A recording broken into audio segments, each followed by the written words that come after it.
We're going to test. Okay, so 4 minutes for both of us. Okay. Can I ask a logistical question before my time? What was that? Can I ask a logistical question before my time? Yeah, what is that? You know the written testimonies? That's all the written testimonies are on the record. No. But do you guys get an opportunity to read that before? Because that's going to determine what I'm going to say today. Will all the written testimony be read before the vote? I guess is my question. Yeah. Okay. So I'm going to divert from my written testimony. Okay. Okay. Can you state your name and number? Emikia 2693. Thank you. Our government offers these so-called benefits to opposite-sex couples, like tax breaks, medical coverage, etc., because those couples offer a benefit to society, the continuation of the human race, and the raising up of a nation and a society. Please tell me where in history, where in the world is an opposite-sex only marriage a detriment to society? If this is about money or medical benefits, then for goodness sakes, please take mine away. Not because I think it's right, as I mentioned above, there is a benefit to society, but because I would rather give up my tax break and medical benefits in order to preserve marriage. It is the foundation for the building of a family. Don't blame society for broken families all around. Do you really think that same-sex marriage will solve that? I keep hearing that there's so much divorce and it's bad examples, and you're absolutely right. They are very bad examples of marriage. There are lots of problems within marriage, but the root of the problem lies in the fact that we live in a constantly decaying moral society.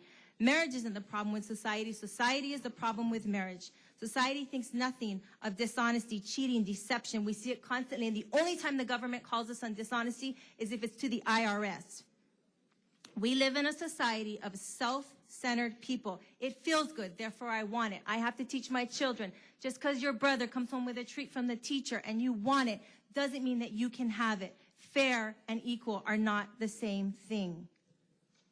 I tell my son, Dora panties on sale at Target. You want me to be fair and equal? How about I go buy you a 6-pack of Dora panties? He laughs because it's ridiculous, and it is ridiculous. We should never have voted on this issue. I hope that I don't have to go down to the DMV and make a designation on the box that says that I'm straight. Please vote no. Thank you. Thank you. Next. My name is Nathaniel Kouilani-Kia. I'm number 4009, and I'm in strong opposition to SB1, not only in regards to its substance, but in the deceitful and dishonorable way this bill has been positioned to undermine both the will of the people and the existing law of the land. The media and the politicians who support this bill have framed this issue as Hawaii's homosexual community versus the faith-based Christian communities which comprise the population of this land. No, this is about the will of the people versus reckless, sloppy government. With all the objections, legal shortcomings, and overwhelming show of opposition against this bill we've seen in the last few days, it would be unfathomable if this were not to be voted down by the House.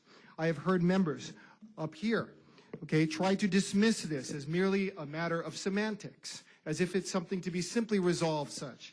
Yet, it was legal semantics and grammar, or however we're going to take in terms of the jujitsu that was put on the language of the Constitution that allows us to be here yet again discussing whether we're going to define marriage as between a man and a woman or expand that definition. As representatives of the people, to pass this bill now for you to pass this bill now would be seen as either an act of gross incompetence, of which you should all be removed, or an act of treachery against the people of Hawaii. The people's trust has been broken by the governor, broken by the Senate, and the classless Clayton He. We are tired of being some political petri dish for the progressive movement. I ask yourselves, with whom do you stand? I know that many of you face immense political pressure from the governor, the Senate, and beyond, but this is not an agenda that is driven from our land. Apparently, we are just not as cosmopolitan and worldly as you would like us to be. Thank you. Okay, next up.